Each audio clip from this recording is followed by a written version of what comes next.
자, 강의 시작하겠습니다. 깍지 한번 끼실까요? 쭉 올리겠습니다. 자, 오른쪽 가겠습니다.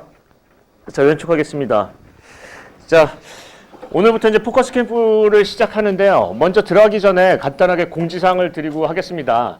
오전 강의는 가장 기본적인 것들을 할 거예요. 첫날은 이제 중요 25문제 정리, 둘째 날은 계측, 셋째 날은 어떤 기중차 이런 부분을 해서 그 날짜별로 할 건데 그 부분에 대해서는 오전에 마스터를 끝내셔야 돼요. 이거를 뭐 다시 갖고 와서 저녁에 정리를 한다 하는 게 아니라 지금 시간에 대내어 보고 중요한 걸 보고요. 이걸 생각해 보겠습니다. 중요 25문제에서 반이 나와요. 더 시험 문제에서 중요 25문제에서 12문제나 13문제가 나오게 돼 있어요. 항상. 지금까지 그게 틀린 적이 없고요. 그 다음에 중요 25문제가 아니라도 중요 25문제를 응용해서 얼마든지 쓸 수 있어요. 그러니까 이 중요 25문제에 대한 부분은 끝난 다음에 정리를 해서 오늘 오전 중에 끝내는 걸로 하시고 그 다음에 계속 생각을 강조를 하지만 기본에 충실하세요. 지금 이제 하실 거는 새로운 문제에 자꾸 빠져들고 거기에 집중하지 마시고요. 분류, 매일 아침에 기중차 이런 것들을 연습하셔서 분류를 계속 되뇌어 보세요. 그런 게 중요하죠. 그래서 아침에 계속 기본에 대한 부분을 분류 정도는 한 번씩 다 해보시고요. 키워드 같은 것도 한번 해보십니다. 자, 그러면 그렇게 하고요. 그 다음에 다반 클리닉 밴드에 대한 부분은 오늘 이제 문제를 푸시죠. 푸시면 가장 본인이 잘 썼다고 하는 단답형 하나 하고요. 가장 잘 썼다고 하는 서술형 하나, 각각 하나씩을 다반 클리닉 밴드에다 올리시면 체크를 해드릴 겁니다. 거기서 가장 큰 문제점에 대한 부분을 댓글로 남길 건데 그 부분에 대한 것 중에서 또 중요한 문제가 도출이 되거나 아니면 중요한 자료가 필요할 경우에는 제가 이제 공지로 올리겠습니다. 그래서 하고요. 예, 그 마감 시간은 8시까지세요. 8시까지 지켜주세요. 그거를 이후에 계속 뭐 다른 것도 올리시고 그러시는데 8시 이후에 올리는 거는 마감 시간을 클리닉을 안 하겠습니다. 그래서 8시까지 올리시는 걸로 그렇게 하시고요. 왜 그러냐면요. 그걸 다시 쓰셔가지고 그렇게 평가를 받으시려고 하는데요. 실제 푼 문제를 평가를 받으셔야죠, 이제. 그래서 그런 부분에서 하는 거니까 다반 클리닉의 공지사항을 참조하시면 되겠습니다. 자, 그 다음에 이제 지금부터 이제 중요 25문제를 들어갈 건데요. 먼저 내용을 생각하고요. 다른 방법도 생각하겠습니다. 자, 근데 먼저 들어가기 전에 제가 이 부분을 한번 얘기를 한번 해보겠습니다. 자, 우리 이제 내용을 보시면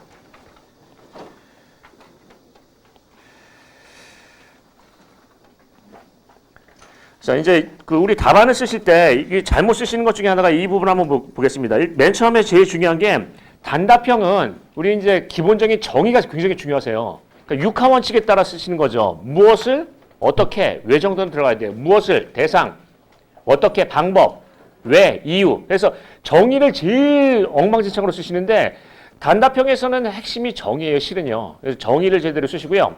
거기에 문제점 유형이든 공법 유형이든 대책이 시방서처럼 나와야 돼요. 그 이유하고 방법이요. 자, 그런 부분을 보시고요. 자, 그 다음에 답안을 쓰실 때 이게 이제 잘 안 되는 게 만약에 대책을 쓰시면 이렇게 쓰시는 분들이 많아요. 자, 여기 이제 예를 들어서 뭐뭐에 대한 대책 이렇게 이제 쓰시면은 이걸 트리식으로 해요. 예를 들면 강제 부식 대책 하면은 부식을 허용하는 대책 하고요. 이렇게 하고 트리식으로 하고요. 부식을 허용하지 않는 대책 하고 또 트리식으로 하고 하는데 이렇게 트리식은 하지 않으세요. 이건 그림이에요, 그림. 그러니까 어떻게 쓰냐면 1번 부식을 허용하는 대책 하고요. 2번 부식을 허용하지 않는 대책 하고요. 1번, 2번에서 각각에 대한 대책의 개략적인 특성을 써주시는 거예요. 원리, 효과, 장점 이런 거를 써서 이렇게 우리가 이제 논술식으로 써야 돼요. 그래서 논술에 대한 순서도 번호 체계도 지켜주시고요. 이런 식으로 트리식으로 안 쓰십니다. 그리고 이제 제일 문제점이 뭐냐면 대책이나 시공시 주의사항을 쓰면 또 이렇게 쓰시는 분들이 상당히 많으세요. 일단 1번, 2번 쓰시고요. 여기다 그림을 크게 하나 그리세요. 그러면 내용이 엉망이에요. 실은 내용을 보자는 거지 그림을 보자는 시험은 아니거든요. 그러니까 이렇게 어떤 그림을 그리고 모식도를 넣으려면 어떻게 한다? 별도 대제목으로 사례로 빼세요. 사례로 빼시고 하시고요. 대책 내용을 부실하게 만들지 않습니다. 거기가 최전 포인트예요. 그래서 그런 부분에 좀 유의해 주시고요. 제가 계속 이제 답안 쓰실 때 내내 다니면서 한번 지적을 해보겠습니다. 자, 그 정도로 하고 이제 한번 내용을 볼까요? 자, 콘크리트 구조물에 발생하는 균열의 원인 및 보수 보강 방법에 대해서 설명하시오. 자, 이제 답안에 대한 접근 방법은 정답은 없습니다. 이렇게도 갈 수 있고 저렇게도 갈 수 있어요. 그러니까 그런 부분을 한번 생각해 보겠습니다. 자, 일단 원인은 뭔가요? 원인은요? 얘기해 보겠습니다. 뭐죠? 지금부터 얘기를 안 하시면은 이제 공부할 시간이 없어요. 이제 다음 주면 시험 보시는데 자 한번 보겠습니다. 원인은 뭐가 있죠? 직접적 원인, 간접적 원인, 자연적 원인, 인위적 원인, 설계 재료 시공, 유지 관리적 원인 이런 식으로 원인을 얘기를 할 수도 있어요. 근데 이렇게도 할 수 있나요? 구조물의 균열을 얘기한 다음에 균열별 원인을 할 수도 있나요? 건조 수축 균열의 원인, 온도 균열의 원인 이렇게도 갈 수 있나요? 있어요. 이거를 무조건 자연적 인위적 이렇게 외우는 게 아니라 우리가 암기를 하는 게 아니라 어떤 식으로 접근할 건지 만약에 균열에 대해서 그 여러 가지를 열거를 한 다음에 종류를 열거한 다음에 한다면 종류별 원인과 종류별 대책이 나올 수 있어요. 맞나요? 예, 그렇게도 볼 수 있습니다. 자, 그 다음에 보수 방법은 어떤 방법이 있나요? 키워드는요? 보수 방법은요? 표주 충기, 표면 처리, 주의법, 충정법, 기타 하는데 그 내용을 간략하게 써주는 거예요. 표면 처리는 어떨 때 한다. 0.2mm 이하일 때 하며 뭐 어떤 방법을 쓴다. 이런 식으로요. 그래서 거기에 대해서 부연 설명을 그 방법만 쓰지 않고요. 그 내용을 좀 더 한번 생각해 보시고요. 자, 보강 방법은 뭐가 있나요? 적극적이냐? 소극적이냐? 우리가 적극적인 건 응력을 개선하는 방법이고요. 소극적은 응력을 유지하는 방법인데 앵커링이나 포스트 텐셔닝 뭔가 땡기는 거 하중을 주는 거를 적극적 방법. 예. 단면을 유지하거나 단면을 증대하면서 힘을 주지 않는 건 뭐예요? 소극적 방법. 이렇게 이제 얘기를 합니다. 자, 그러면 이렇게 내용을 쓰시는데 한번 보겠습니다. 가장 중요한 균열은 뭐예요? 가장 중요한 균열은 뭐죠? 예. 자, 이런 부분 한번 보겠습니다. 건조 수축 균열이 중요하다. 그러면 건조 수축 균열에 대해 논술에는 핵심이 있어야 돼요. 건조 수축 균열이 중요하다고 한다면 건조 수축 균열이 왜 중요하고 어떤 식으로 해야 되는지 그 대책을 구체적으로 써줘야 돼요. 건조 수축 균열이 전체 균열의 50%를 넘어간다고 보고가 되고 있어요. 그러니까 건조 수축 균열의 문제점과 그 위치, 대책 이런 식으로 하나를 강조해 주는 방법도 있고요. 자, 이 부분을 먼저 한번 해보겠습니다. 이 오늘 자료를 올려놨어요. 그 홈페이지에 그 이제 다반 클리닉 밴드에다가 자료를 공지를 이제 올려놓을 건데 중요한 부분이 하나 있습니다. 자, 우리가 허용 균열 폭이라는 거를 해요. 균열을 먼저 보수를 할 때 허용 균열 폭에 이 내용 그대로 올려놨어요. 그러니까 그 뭐 내용을 보시려면 밴드 거를 보셔도 되겠습니다. 허용 균열 폭이라는 기준이 있는데 이게 네 가지 환경이죠. 건조 환경, 습윤 환경, 부식성 환경, 고부식 환경이 있어요. 근데 이게 이제 우리가 이 기준에 대한 부분을 보시면은 일반 철근 콘크리트 구조물하고 PS를 땡긴 PS 구조물이 있어요. 근데 건물 말고 건물 외 구조물이 이제 토목 분야니까 건물 외를 보면 어떻게 된다? 6, 5, 4, 3이에요. 0.006, 0.005, FC는 우리 이제 최소 피복 두께죠. 예, 그렇게 해서 얘기해요. 6543 하고요. PS 강선은 더 그 기준이 작아요. 그래서 그런 부분에서 얘기를 꺼낼 수가 있겠죠. 자, 이렇게 하고요. 구조물 같은 경우에 그 건축 구조물 같은 경우에는 얼마요? 0.4mm, 0.3mm 뭐 이렇게 하는데 우리는 이제 토목 구조물이니까 이런 식으로 얘기할 수 있어요. 근데 이 얘기가 왜 그러냐면 허용 균열 폭에 대한 건기법상의 벌점 기준이 있어요. 기준은 어떻게 돼 있죠? 허용 균열 폭을 초과하고 균열 관리가 안 됐다. 보수 보강을 안 했다면 뭐예요? 3점 먹어요. 근데 허용 균열 폭을 초과하고 균열 관리는 했어요. 보수 보강을 사후 보수 보강을 했어요. 그럼요? 2점이나 1점 먹어요. 근데 허용 균열 폭 안에 들어가도 벌점을 먹는 경우가 있어요. 그건 뭐예요? 진행성 균열에 대한 부분을 검토를 했느냐 마느냐 하는 거예요. 자, 그러면 우리가 균열에 대한 부분에 보수 보강을 할 때는 정말 눈여겨봐야 될 건 뭐예요? 진행성 균열이에요. 왜냐하면 이거는 허용 균열 폭 미만인데도 벌점을 먹는 수가 있거든요. 자, 그러면 진행성 균열에 대한 부분은 어떻게 관찰하고 진행성 균열에 대한 부분은 어떻게 조치하는지 그런 부분을 한번 보겠습니다. 진행성 균열에 대한 관찰 주기는 어떻게 돼 있어요? 최초에 하고요. 2개월마다 한 번씩 하게 돼 있어요. 최소 2번 이상이니까 총 3회 이상을 하게 되는데 2개월마다 한 번씩 하게 돼 있어요. 자, 그래서 2개월 주기로 관찰했을 때 진행성 균열에 대한 종료가 되면 진행이 종료가 되면 보수 보강을 하고요. 안 되면은 이제 기본적으로는 종료가 된 다음에 하게 돼 있어요. 자, 그러면 주기가 그렇고요. 그다음에 진행성 균열이 어떤 균열이냐 하면요. 온건크예요. 온도, 건조 수축, 크립, 철근 부식 뭐 이런 거나 AR도 있겠죠. 그런데 온건크가 기본이에요. 자, 그러면 그 균열을 측정은 어떻게 하냐면 자, 이거 이렇게 보겠습니다. 균열이 이렇게 있으면 어떻게 해요? 이 종점에다가 선을 그어요. 크랙스길로 이제 선을 그은 다음에 2019년 몇 월 며칠 뭐 그 8월 2일 해가지고요. 이날 하고요. 또 2개월 있다가 딱 해보니까요. 이만큼 됐어요. 그러면 이게 2019년 10월 뭐 1일 이런 식으로 해서요. 2개월마다 종점 체크를 하는 종점 기록 방법이 있어요. 맞나요? 그 다음에 두 번째는 균열에다가 이런 식으로 어떤 테이퍼 핀을 꽂아 넣는 거예요. 테이퍼라는 거는 위에서부터 이렇게 밑으로 좁아지거든요. 그걸 꽂아 놓으면은 나중에 벌어지면 똑 떨어질 거예요. 그래서 그 핀을 고정해 놓고 그 핀에다가 여기까지 이제 들어가 있으면 여기다가 금을 매겨 놓고 보는 거예요. 자, 세 번째는 뭐 하냐면 이게 금이가 있으면 어떻게 한다? 여기다가 몰탈로 시멘트 페이스트로 얇게 입혀요. 그럼 얘가 추가가 균열이 생기면 쪽 깨질 거 아니에요. 벌어질 거 아니에요. 그래서 그런 방법을 쓰는 게 있고요. 크랙 스케일은 어떻게 하냐면 우리 비닐에다가 자돼 있는 거 있죠. 그래서 이렇게 해가지고요. 여기다 중간에다 줄을 딱 대고요. 2019년 8월 2일에서 0.2mm. 다음에 이제 또 재보면요. 같은 위치만 재는 거예요. 이게 진행에 대한 이 부분이 벌어지는 거니까 2019년 10월 1일에 0.3mm 이런 식으로요. 그 같은 위치를 계속 재는 거예요. 자, 그러면 맨 마지막에는 스트레인 게이지. 거기다 계측기기 붙이면 돼요. 이해 되시죠? 자, 그러면 이 시험 문제는 이 허용 균열풍이나 진행성 균열에 대한 부분은 중요해요. 왜냐면 얘가 균열 기준 이하로 들어가도 벌점을 먹게 돼 있거든요. 따라서 이건 어떻게 한다? 시험 문제 균열에 대한 얘기가 나오면 어떤 얘기를 꺼낸다? 허용 균열풍이나 진행성 균열에 대한 얘기를 꺼내줘야 돼요. 왜냐면 진행성 균열은 지금 당장은 문제가 없지만 곧 있다가 문제가 생긴다라는 거예요. 곧 있다가 늘어날 게 뻔해요. 그래서 여기다가 벌점을 주게 돼 있으니까 이런 부분에 대한 거는 강조할 수밖에 없겠네요. 자, 그러면 한번 보겠습니다. 다시 한번 보시면 아까 우리 이제 그 핵심 문제에 대해서 한번 보시면 여기 이제 맨 처음에 그 구조물에 발생하는 균열의 원인 및 보수 보강 방법 하면은 보수 보강을 언제부터 했어야 돼요? 원래는요. 진행성 균열일 경우에는 허용 균열폭 이하부터 했어야 돼요. 원래는 진행성 균열은 기본적으로 원칙적으로는 완전히 종료된 다음에 하게 돼 있어요. 그런데 거기가 누수 부위거나 구조적으로 문제가 있을 경우거나 아니면 책임 기술자가 판단을 해서 거기에 대한 균열 보수가 필요하다고 본다면 먼저 할 필요도 있어요. 그러니까 그런 부분에서 어떤 균열을 강조한다? 허용 균열 폭이에요. 그러면 자, 이 두 가지는 상당히 중요해요. 콘크리트의 균열에 대한 문제는 나올 수 있으니까 허용 균열 폭하고 진행성 균열에 대한 얘기를 언급을 하실 필요가 있어요. 그리고 아까 진행성 균열에 대한 부분을 다시 한번 얘기를 언급을 해보면 이런 식으로 모식도를 그릴 수 있어요. 종점 기록 방법은 이렇게 해서 이렇게 매치하고 이렇게 매치를 해서 이렇게 하는 방법이 있고 또 얘기를 들면 어떤 그런 그 크랙 스케일을 이용하는 방법은 한 군데에다가 매치를 해가지고 그걸 계속 그 진행성에 대한 부분을 볼 수 있는데 2개월마다 한 번씩 해야 된다는 거.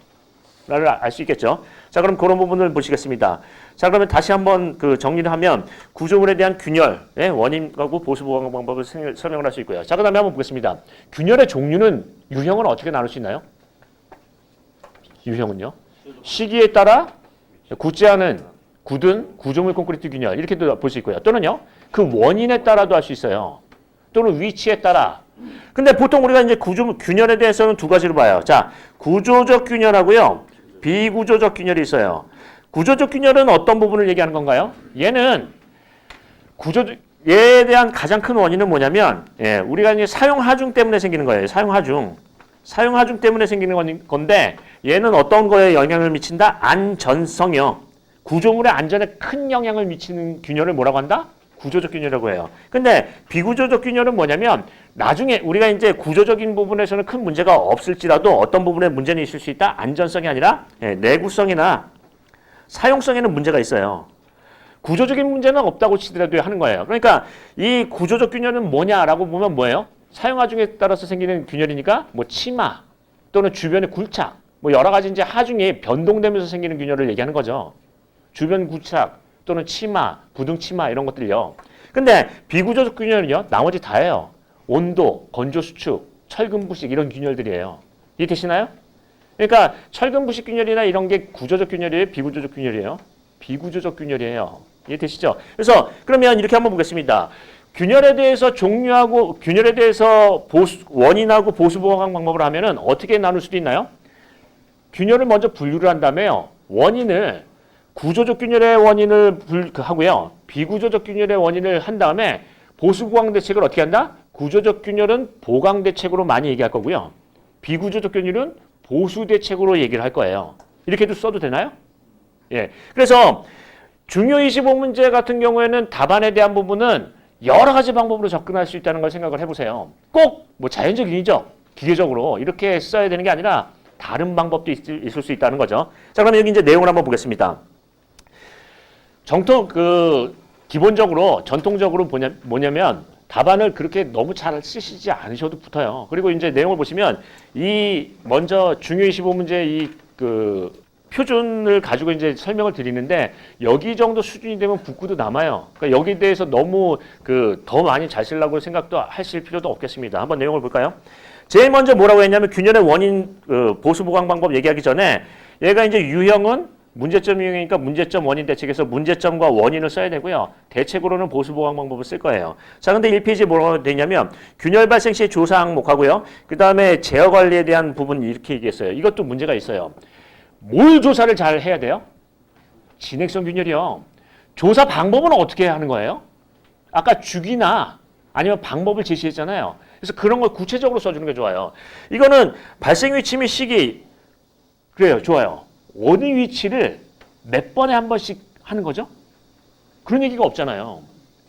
이런 부분이 모든 답안은 디테일의 승리예요. 그걸 제대로 아느냐 마느냐를 물어보는 거니까 이런 식으로 쓸 수밖에 없는 문제도 있을 수 있어요. 하지만 어떻게 한다? 그 시기는 무슨 기준에 의하면 진행성 균열은 이런 식으로 이 2달에 한 번씩 또는 균열에 대한 위치는 어디에 이런 식으로 내용을 해서 그 시기나 위치를 특정을 해주시는 것도 하나의 방법이다. 자, 그 다음에 다음 보겠습니다.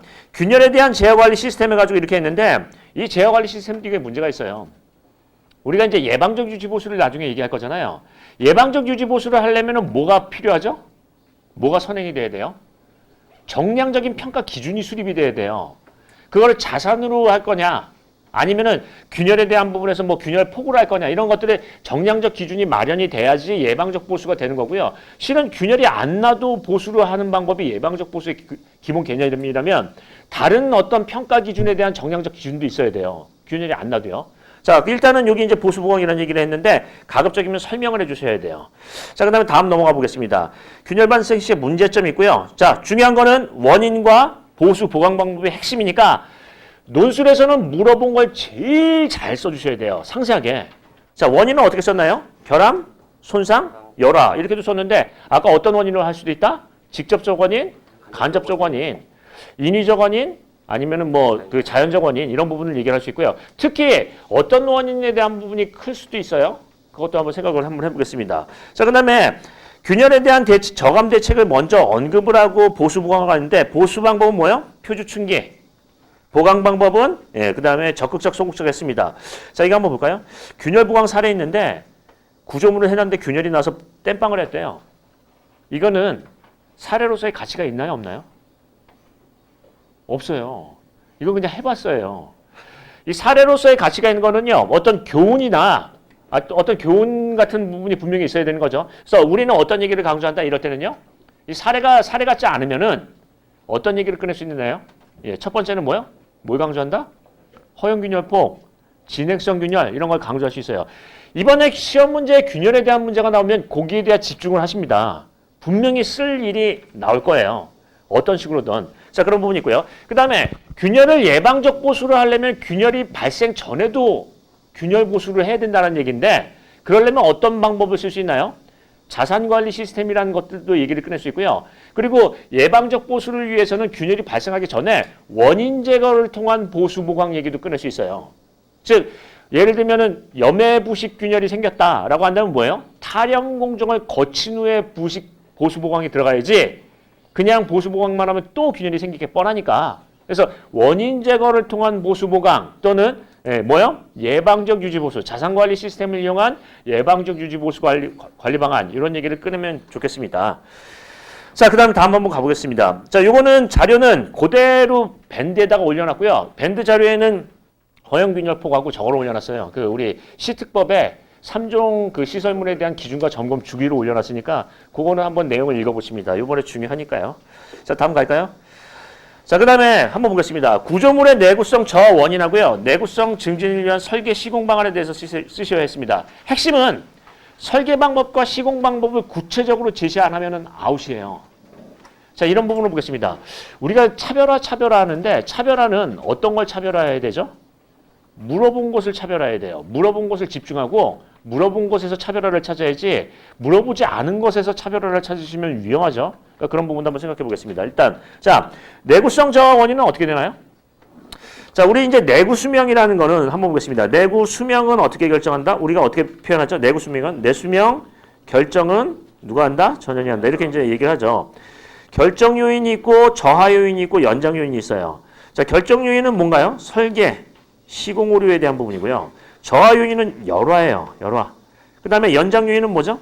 예, 연장 요인은 유지 보수에 대한 부분이에요. 그러면 여기서 물어본 게 구조물 내구성의 저하 원인은 뭔가요? 열화의 원인이네요. 열화의 원인. 그러니까 기본적으로 뭐죠? 화학적 침식의 원인, AAR의 원인, 중성화 뭐 이런 것들 이게 화의 염중동이에요. 화학적 침식, 염해, 중성화 뭐 이런 부분을 얘기할 수 있겠죠. 그게 거기에 대한 내구성 저하 원인을 할 수 있어요. 특히 이런 것들이 복합적으로 일어나면 내구성 저하 속도가 더 빨라요. 그걸 뭐라고 부른다? 복합열화. 그러니까 복합열화에 대한 내구성 저하에 대한 얘기를 강조를 할 수밖에 없어요. 자, 그런 부분 한번 보시고요. 자, 내구성 증진을 위한 설계 시공 방안을 보겠습니다. 설계 방안은 뭐예요? 자, 이렇게 한번 얘기해 볼까요? 기본 설계 방안, 실시 설계 방안. 철근의 피복 두께를 얼마로 잡을 건지, 예, 철근 피복에 대해서 부식 대책에 대해서 에폭시 도장 철근할 건지 말 건지, 철근량을 적게 할 건지 많게 할 건지, 철근량을 그대로 한다면은 다발 철근으로 할 건지 아니면 단면적이 큰 철근으로 할 건지 이런 부분에 대한 얘기를 꺼내는 게 설계관리 방안이고요. 철근 피복 이런 얘기하는 거죠. 자, 그 다음에 시공관리 방안은 어떻게 표현할 수 있나요? 개비운 타다, 양이마 철거 하는 거예요. 자, 그런데 한번 보겠습니다. 그러면 내용을 보시면 저하 원인에 대한 부분은 여러 가지 원인이 있겠지만 열화에 대한 원인으로 풀 수도 있고요. 예, 그 다음에 이제 설계 시공 방안을 얘기를 꺼낼 수 있어요. 가장 중요한 시공 방안이 뭐예요? 본인이 보시기에 내구성 확보를 하기 위해서 가장 중요한 건 뭐라고 보시나요? 이게 나와야 돼요. 한번 생각해 보겠습니다. 현장에서 제일 우리가 간과하기, 우리가 그 관리가 쉽고 간과하기 쉬운 게 뭔가요? 피복 두께예요. 피복 두께만 제대로 지켜줘도 내구성 확보하는 데 굉장히 좋아요. 그게 최근에 어떤 중성화나 부식 이런 부분에 대한 열화 요인을 막을 수 있기 때문에 뭐 스페이서를 가지고 뭐 어떤 거를 한다 해서 피복 두께 우리가 얘기하면 내구성 확보를 위한 피복 두께 기준과 피복 두께 확보를 위한 현장의 어떤 노력 같은 거, 사례 같은 걸 써주시는 것도 하나의 방법이 될 수 있나요? 될 수 있죠. 그래서 이런 부분은 이상한 이론 같은 거 안 쓰십니다. 현장에서 제일 확실하게 봐야 되는 건 뭔가요? 라고 얘기하면 나와야 돼요. 제가 보기엔 피복입니다. 제가 보기에는 다짐입니다. 뭐가 나와야 되겠죠? 그래서 그러면 그런 거를 어떤 걸 제시해 준다? 다짐 기준, 다짐 관리 방법, 다짐도 향상 방법 또는요. 예, 우리가 얘기하는 피복 두께 하면 피복 두께 기준, 피복 두께 확보 방법 이런 얘기가 3페이지에 나와야 되겠네요. 맞나요? 거기다 엄만 이상한 이론 쓰지 마세요. 이론이 뭐 내가 확실하게 어필할 수 있는 게 있으면 하지만 어떤 얘기를 한다? 기준, 방법 같은 걸 제시하는 것도 하나의 방법이세요. 물어본 거 한다 하는 겁니다. 자, 뭘 강조한다? 내구성 얘기하면요. 피복, 뭐 다짐 이런 얘기를 꺼낼 수 있어요.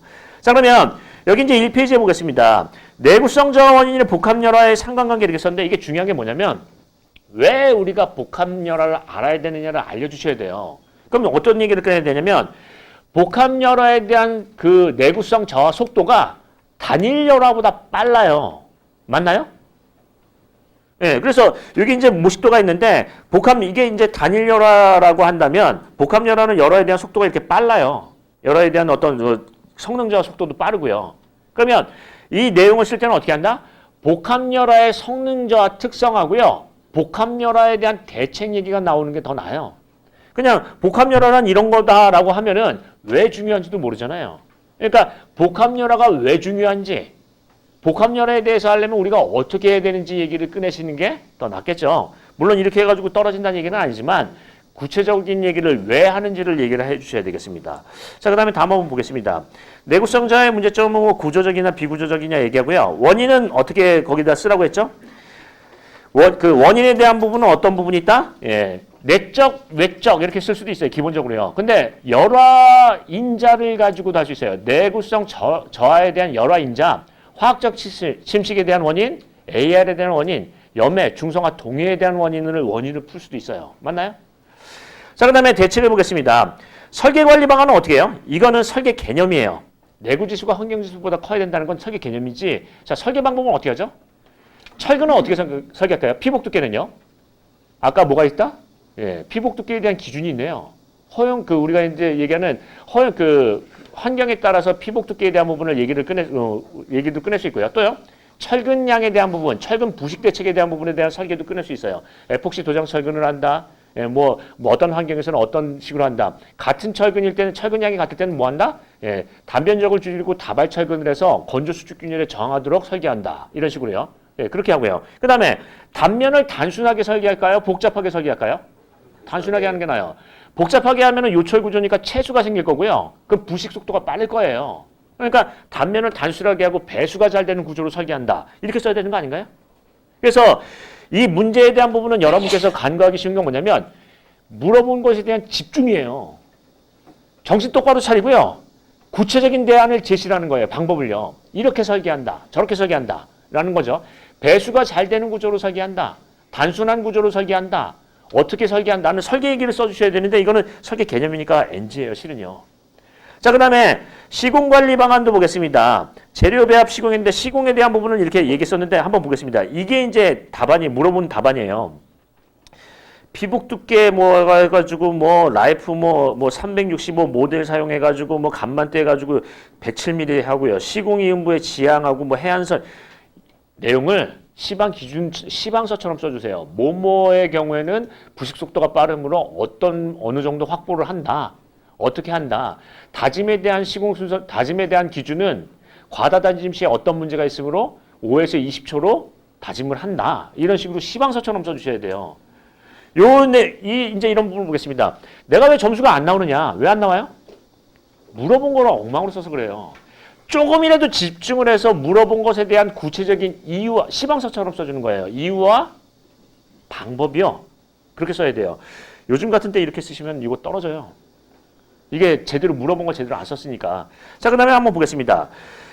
내구성 증진을 위한 예방적 유지보수 방안에서 예방적 유지보수 했어요. 이게 뭐가 문제죠? 이 내용을 보면은 이게 뭐가 문제라는 걸 보실 수 있나요? 아니, 예방적 유지보수 방안인데 그 방안이 어떤 방안이에요? 어떻게 해야지 예방적 유지보수가 되는 거예요? 어떤 방법을 쓰면 예방적 유지보수가 되는 거죠? 자산관리 시스템이라는 걸 해서 원가로 표현한다? 이렇게 어떤 손율이나 원가에 대한 손율로 표시를 하면은 균열이 안 났을 때도 보수 보강이 들어가야 되거든요. 그러니까 예방적 유지보수 방안하면 어떻게 하냐면 예방적 유지보수의 효과, 예방적 유지보수를 위한 구체적인 자산평가, 자산관리 시스템의 도입 이런 식으로 방안을 구체적으로 제시를 해야 돼요. 근데 여기는 예방적 유지보수에 대한 방안이 제시가 돼 있어요? 안 돼 있어요? 안 돼 있다. 그래서 이런 부분에 대한 부분은 상당히 본인이 나중에 읽어보시면 이상할 거예요.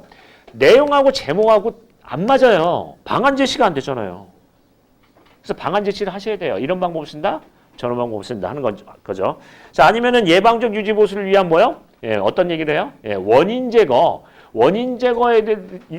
제거를 통한 보수 보강 방법 이런 얘기도 꺼낼 수가 있다고 했죠. 자, 그 정도로 보시고요. 예, 다음 가겠습니다.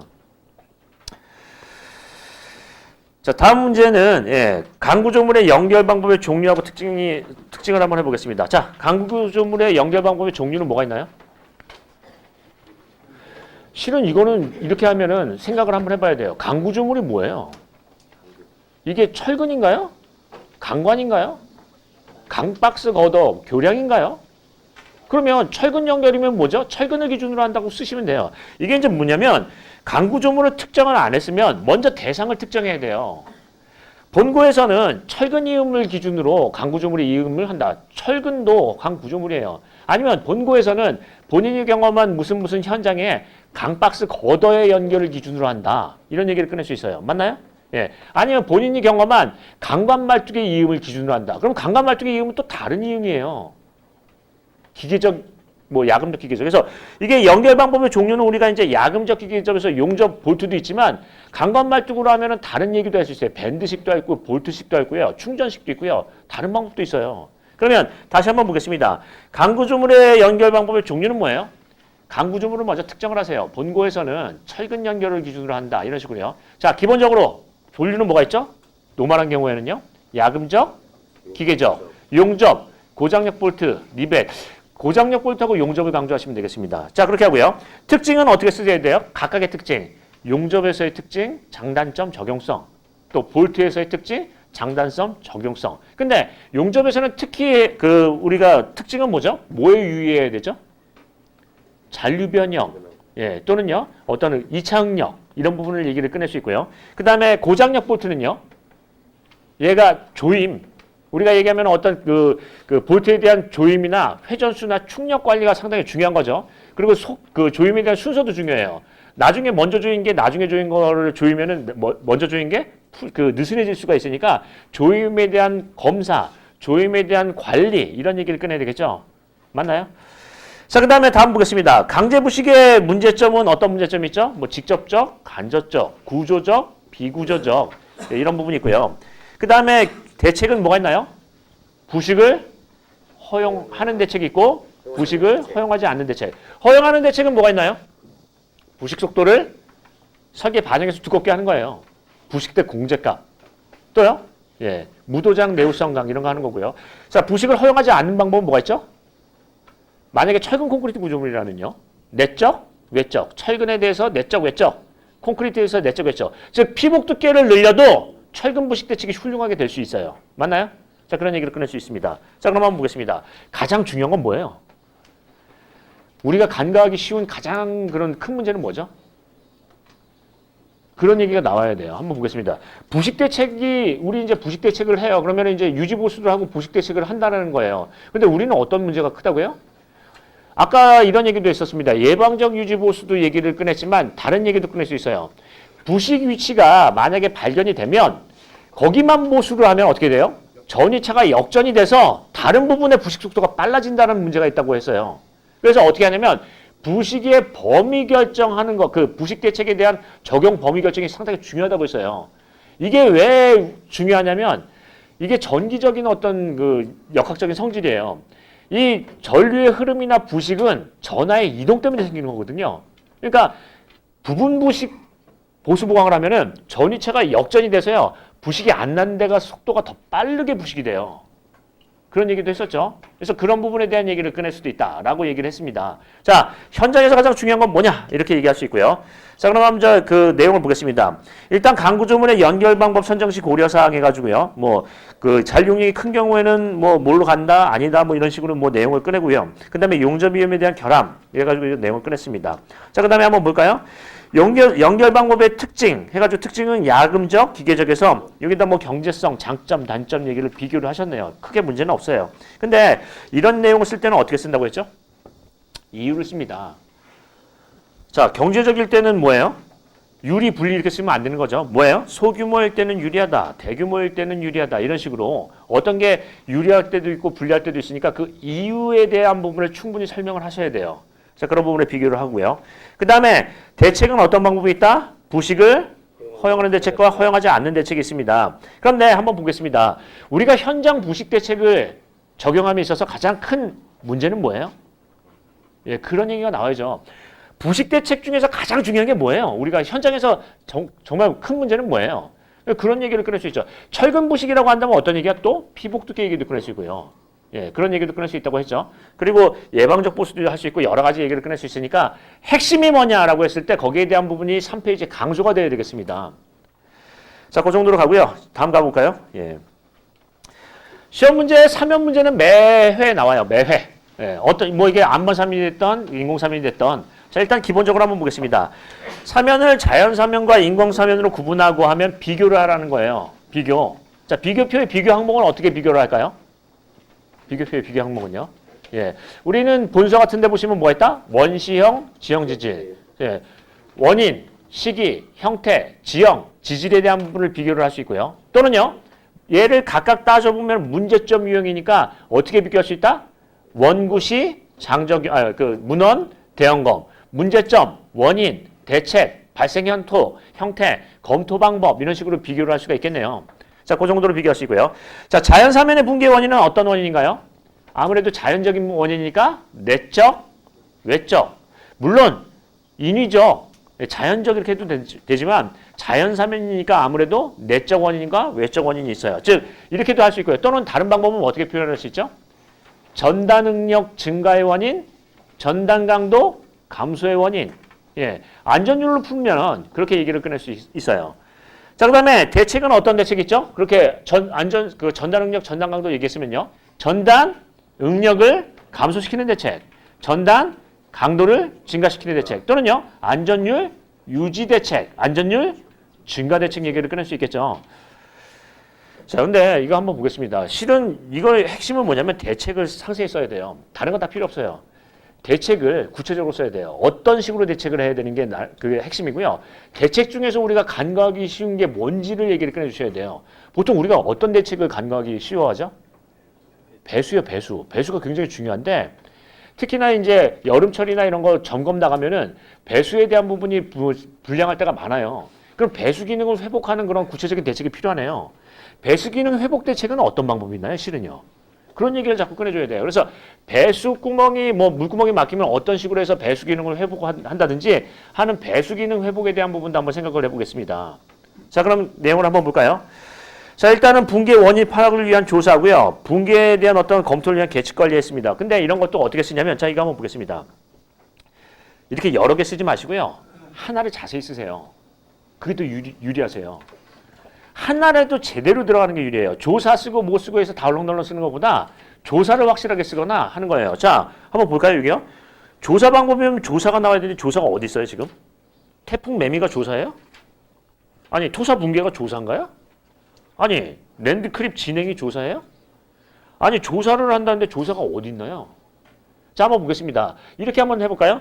조사에 대한 위치를 보시면 이제 그 사면이 이렇게 이제 뭐 사면이 있는데 이렇게 활동 파기가 일어났어요. 활동 파기가 일어나면 여기 이제 사면 상단에서 조사하는 게 있어요. 유관 조사도 할 수 있고 뭐 그 우리가 이제 본 조사도 할 수 있겠지만 상단에서 있고 사면 선단 면에서 그 사면에 대한 어떤 면에서도 조사하는 방법이 있고요.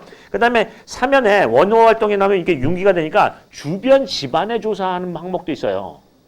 조사 대상을 보면. 그렇게 얘기할 수 있죠. 특히 또 배수에 대한 효과 조사도 있어요. 그러면 한번 보겠습니다. 여러분께서 간과하기 쉬운 건 뭐냐면요. 이런 거는 절대 주의하셔야 돼요. 제목하고 내용하고 안 맞아요. 대부분 쓰시다 보면 제목에 쓴 내용이 밑에 없어요. 조사하면 조사 대상, 조사 위치, 조사 방법이 나와야 될 거 아니에요. 이거를 쓴다면 어떻게 써야 되냐면 1번 조사 항목, 2번 조사 대상, 그 다음에 중점 조사 내용 뭐 이런 얘기가 있어야 될 거 아니에요. 근데 조사를 뭘 한다는 거예요? 특히 요즘에는 또 어떤 걸로 조사도 할 수 있죠? 드론 같은 걸로 조사도 할 수 있어요. 그러면 여러분께서 그 간과하기 쉬운 거는 제목과 내용을 일치를 시켜주세요. 말은 조사라고 써놓고 엉뚱한 얘기를 쓰는 거예요. 이런 얘기는 말도 안 되는 얘기예요, 실은요. 자, 그리고 다음 보겠습니다. 계측 관리하면 어떻게 하냐면 계측 관리. 자, 어떤 계측을 어떻게 관리해야 돼요? 계측에 대한 항목은 뭐고요? 주기는 어떻게 돼요? 그걸 써야 돼요. 원래는 계측 관리하면 계측 항목, 계측 주기 뭐 이런 얘기가 나와야 되는데 그림만 그리고 끝나는 게 아니죠. 그러니까 이렇게 쓰려면 어떻게 써야 된다? 하나를 제대로 써주세요. 하나를 물고 늘어지는 거예요. 하나를 구체적으로 쓰는 거예요. 이거는 다 모르는 거예요. 아시겠죠? 자, 그래서 내용과 제목을 일치하고요. 내용 하나를 자세하게 쓴다는 겁니다. 자, 그다음에 자연사면과 인공사면의 차이점하면 그 차이 구분을 어떻게 했냐면 우리가 이제 뭐 이런 부분이 있겠지만은 원시형, 지형 지질, 발생 원인, 발생 시기, 그다음에 지형, 지질, 뭐 진행 관통 뭐 이런 것도 얘기를 꺼낼 수 있고요. 자, 그다음에 원인을 한번 보겠습니다. 원인은 뭐죠? 자, 이게 한번 보겠습니다. 내적, 외적 하는데 중요한 거는 내적 원인은 전단이 강도가 감소해서 생기는 원인이고요. 외적은 전단 응력이 증가해서 생기는 원인이에요. 자, 그러면 한번 보겠습니다. 전단 강도가 감소하는 원인은 뭔가요? 강도가 감소하는 원인은요? 풍화, 이것도 되나요? 예. 또요? 어떤 비가 올 때 배수 불량이요. 배수 불량이 되면은 지하 수위가 상승이 되니까 전단 강도가 떨어질 거 아니에요. 그러니까 배수 불량이 원인이 맞나요? 아니, 여기 내용을 쓰시면은 뭐 어떤 우리가 얘기하는 사면부의 풍화에 따른 어떤 문제라든지 어떤 배수 불량에 따른 문제라든지 지표수에 대해서 불투수층 미시공에 따른 어떤 침투수의 문제라든지 그런 그 내용을 원인을 구체적으로 써야 될 거 아니에요. 근데 그 원인이 없어요. 그 다음에 전달 능력 증가도 한번 보겠습니다. 어떨 때 전달 능력이 증가돼요? 발파에서 진동이 생기면 응력이 쏟아지려는 응력이 증가하나요? 발파 시의 어떤 충격이나 진동 이것도 전달 능력 증가 원인인가요? 예. 그 다음에 여기 이제 사면이 이렇게 있는데 여기 공사한다고 터널을 이렇게 이제 도로를 놓는다고 이걸 절토를 했어요. 선단부를 절토를 하면 쏟아지려는 힘, 즉 전달 능력이 증가하나요? 그렇잖아요. 그러면 선단부의 굴착 이런 것도 되네요. 예. 그 다음에요. 예, 이 전달 능력의 증가에 대한 부분은 여러 가지 내용을 쓸 수 있으니까 그 원인을 구체적으로 써야 돼요. 이런 경우, 저런 경우, 이런 경우에서 내용을 써줘야 되겠죠. 그러면 이런 식으로 안 씁니다. 자, 이거 보겠습니다. 제가 아까 문제를 쓸 때 어떻게 했냐면 모식도를 크게 그리고 내용을 이렇게 쓰시면은 내용이 부실해질 수밖에 없어요. 그러니까 이거 어떻게 하냐면 전달 능력 증가의 원인에서 무슨 발파했을 경우에 어떤 그 발파 충격에 의한 능력이 증가된다. 또는 뭐를 했을 때 예를 들어서 선단부를 굴착했을 때 활동에 대한 능력이 증가된다. 이런 식으로 내용을 써주셔야 돼요. 이 되시죠? 이거를 구체적으로 안 쓰면 점수가 나올 수가 없어요. 자, 그런데 한번 보겠습니다. 사면붕괴의 원인을 가만히 보시면 이거 보시면 전단 응력 강도가 감소하고 응력이 증가한다 이런 걸 알 수 있어요. 그러면 이게 뭐냐면 시간 이전적으로 전단 강도가 일정해요? 떨어져요? 떨어진다고요. 그럼 우리가 이걸 보고 뭘 알 수 있죠? 장기적인 안정성 얘기를 꺼낼 수 있어요. 보통 안전율 기준을 보시면 단기 안정 기준하고요. 장기 안정 기준하고 틀려요. 장기 안정 기준이 안전율이 더 낮아요. 빡세요. 그리고 장기 안정에 대한 기준에 대한 부분을 보시면 그 기준에 대한 부분이 더 빡세고요. 그 기준에 대한 그 평가가 내용이 따로 빼져 있죠. 그러니까 어떤 얘기를 한다? 장기적 안정성에 대한 검토 이런 얘기도 꺼낼 수 있어요. 기준이나. 자, 그 다음에 다음 페이지 보시면 대책은 뭐 한다? 응급대책, 항구대책 뭐 좋습니다. 그래서 배수공, 피복공을 하는 건데 이것도 한번 생각해 볼게요. 대책을 쓰시려면 얘가 제일 점수가 커요. 그럼 어떻게 하냐면 자 이렇게 안 씁니다. 여기다 이거 그림 빼고 자 1번 응급대책 해가지고요. 예, 1번 해가지고 뭐 한다? 배수공 하면요. 배수공을 하면 어떤 특징이 있나요? 배수공을 하면 지표수가 침투수가 차단이 되고요. 지하수 상승을 억제하기 때문에 전단 강도 감소를 방지한다. 이런 식으로 내용을 써주는 거예요. 어떤 시방서나 어떤 부분을 봐도 어떤 시방서나 이런 내용을 보면은 시방서 내용은 뭐뭐함으로 뭐뭐한다. 즉 거기에 이유와 방법이 있다고요. 그럼 배수공을 하면 어떤 효과가 있는지 어떤 장점이 있는지 그런 특징을 간단하게 써줘야 되는 거 아닌가요? 그래서 이렇게 쓰실 때는 이렇게 안 쓰고요. 어떻게 해요? 배수공 특징, 피복공 특징 이런 것들을 각각 이렇게 해가지고 요약을 해주세요. 이런 건 이런 거에 유리하다. 피복공은 특히 안전율 유지공에 유리하고 어떤 방법을 쓴다. 뭐 이런 식으로 해요. 그래서 그거를 밑으로 쫙쫙 내렸습니다. 근데 이게 어떻게 된 게 답안을 처음부터 그 잘못된 경우를 보면은 모식도를 하나 크게 이거는 사례로 빼세요. 이렇게 그려놓고요. 이 내용에 대한 설명이 없기 때문에 평가는 요 텍스트거든요. 요걸로 평가할 거거든요. 근데 이게 제일 부실해요. 점수가 안 나올 수밖에 없다 하는 거예요. 자, 그 다음에 갑자기 뜬금없이 우리나라의 강우의 특징이 있어요. 이것도 한번 생각해 보겠습니다. 물어본 거 아니면 이게 차별화가 아니에요. 여러분께서는 차별화 자꾸 얘기하는데 차별화는 뭐냐면 물어본 거를 강조하는 거예요. 이게 어디 강우 얘기 물어본 적도 없어요. 실은요. 그럼 뭘 얘기한다? 우리나라 대책공에서 문제점을 찾으셔야 돼요. 우리나라의 국내 대책공에 대한 어떤 문제점이나 이런 걸 얘기를 해야 돼요. 자, 그러면 한번 다시 보겠습니다. 나가서 이제 다시 앞에서 보면 자연사면과 인공사면의 차이점, 구분은 어떻게 구분할 수 있죠? 원시형, 지형 지질 하고요. 자, 붕괴 원인은요. 예, 내적 외적도 할 수 있지만 전단 응력 증가의 원인, 전단 강도 감소의 원인, 안전율로 하시면 돼요. 그러면 대책도 어떻게 해요? 전단 응력 증가 대책, 감소 대책 또는 안전율 유지 대책, 안전율 증가 대책해요. 그런데 한번 보겠습니다. 가장 중요한 게 뭐라고요?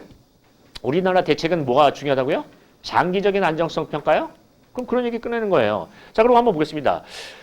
산사태는 많이 일어나요. 그럼 뭐가 문제라고 보세요?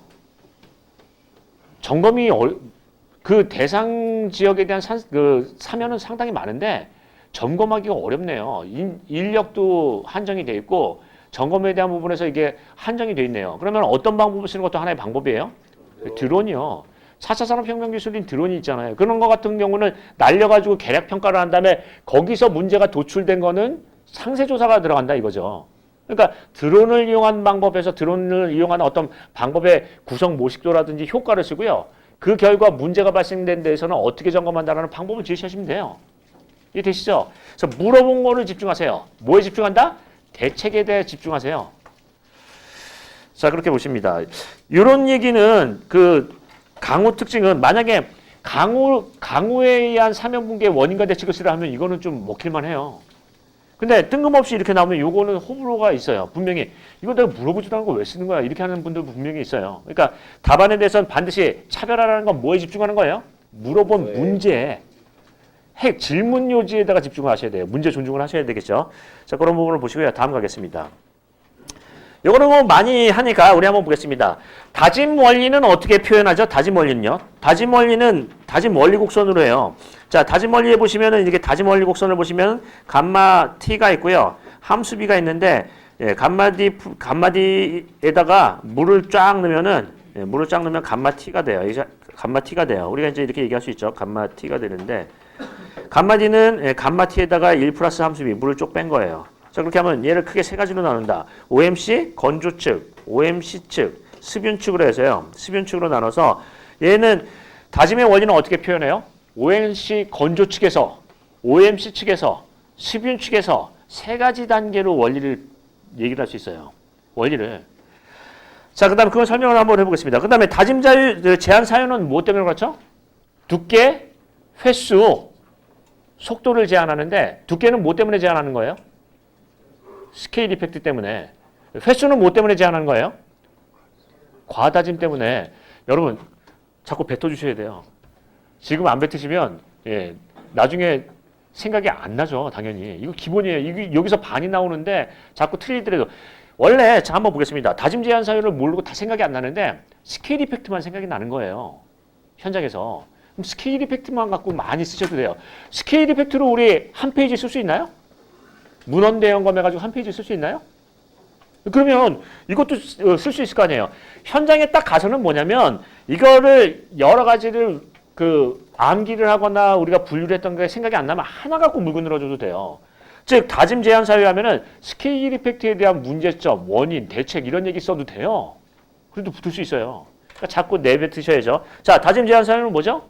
두께는 스케일 이펙트 때문에, 횟수는 과다짐 때문에, 속도는 다짐 효율 때문에 하는 거고요. 자, 다짐 효과 증대 방법은 뭐가 있죠? 다짐 효과에 영향을 주는 요인은 뭐예요? 하면 뭐예요? 함토예요. 그러면은 증가 방안은 뭐예요? 함수비 조절 방안, 그 다음에 토질에 대한 방안, 그 다음에 에너지, 다짐 에너지, 유기물 함량에 대한 부분을 관리하는 방안이 있고요. 자, 그 다음에 다짐 관리 방법은 뭐가 있어요?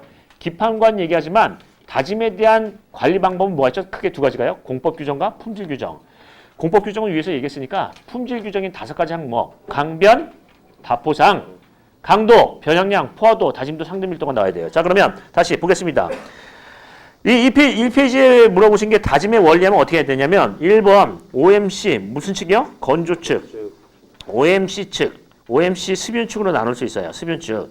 OMC 건조 측에서는 어떤 다짐 원리가 생기나요?